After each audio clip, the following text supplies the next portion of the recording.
This echinacea put out new flowers after several months past the time that the old flowers came out.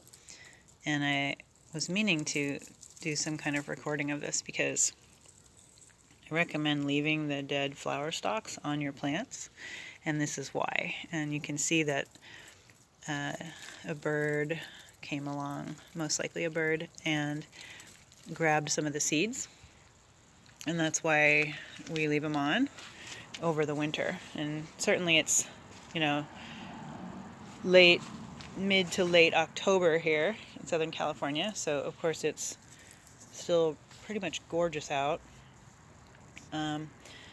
But it is, this one hasn't dried out yet, but what it does is it leaves food, and it's also architectural. It's physical habitat, but it's also forage. This is edible, and in the winter, in places where especially it does get bleak and there aren't a lot of food plants available, it can be really key to allow those seed heads to stay on over the winter, and then you can prune back the stalks after that once the seeds have been have fed the birds.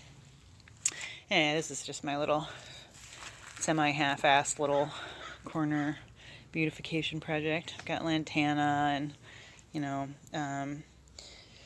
echinacea and some thyme, and some of the lemon balm didn't do too well. I guess it's doing okay, but I mean it did just wasn't able to get enough sun because it's just being shaded by these huge leaves, and but I mean it for a half-assed job it ended up being nice.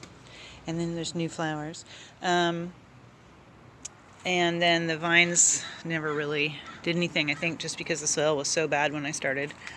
And I'm not like the biggest gardener.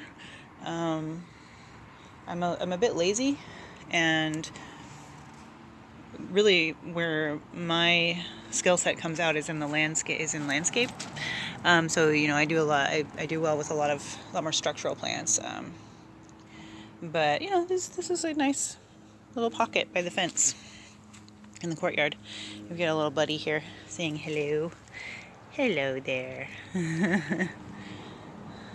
Try to prevent him from trying to attack the little baby lizards that hatched over in this garden area.